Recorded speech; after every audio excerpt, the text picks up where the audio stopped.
Bonjour à tous. Je continue à vous partager des extraits du livre du professeur Ratzinger, La célébration de la foi. Ce qui s'oppose à la prière.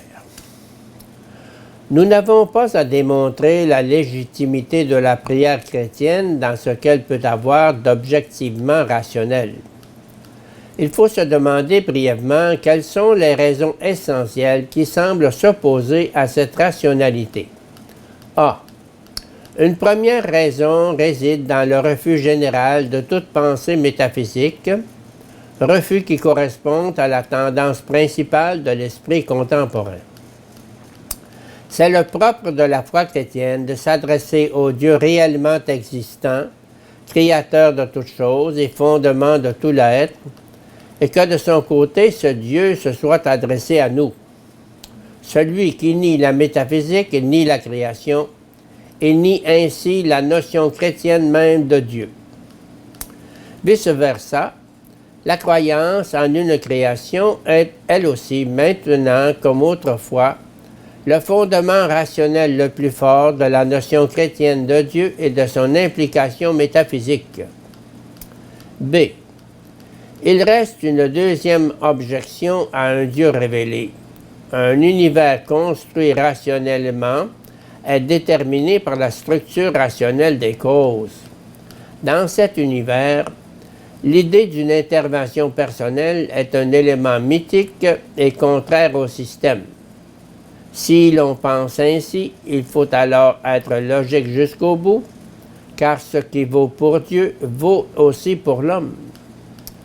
S'il n'y a qu'une seule sorte de causalité, l'homme en tant que personne a lui aussi supprimé pour réintégrer la causalité mécanique, c'est-à-dire le domaine de la nécessité.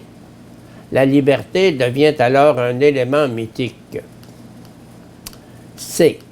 Enfin, il y a aussi une objection proprement théologique à un Dieu agissant hors de lui-même par sa création et sa révélation.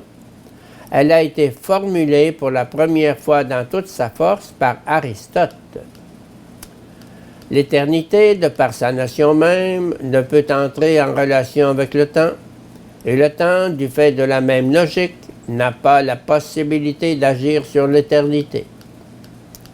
J'oserais avancer la thèse qu'un monothéisme non trinitaire ne peut en fait guère résister à l'objection d'Aristote. Il lui faudra en définitive laisser subsister l'éternité et le temps comme des contraires inconciliables.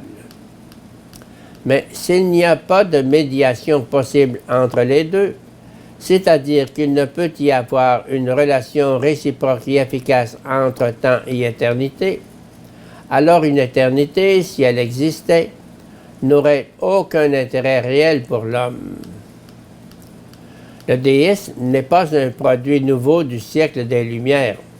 Il est le retour du Deus Otiosus, le Dieu paresseux des religions mythiques.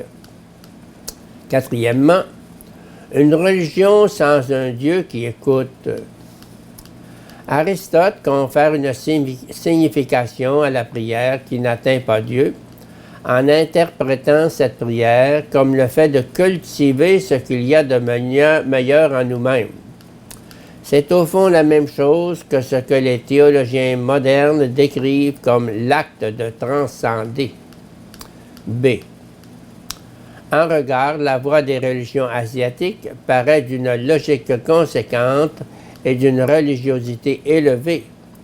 Ces religions parlent de l'identité dernière de la profondeur du moi, qui en réalité n'est plus un moi, de la profondeur divine de l'univers.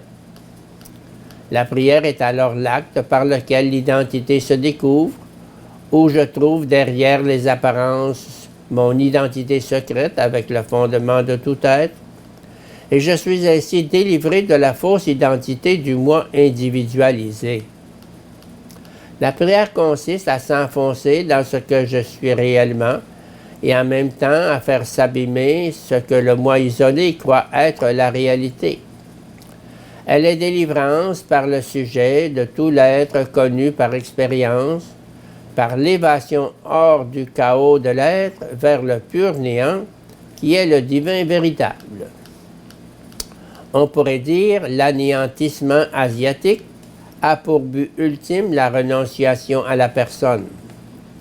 La prière biblique, de par sa nature, est relation entre personnes et de ce fait, confirmation définitive de la personne.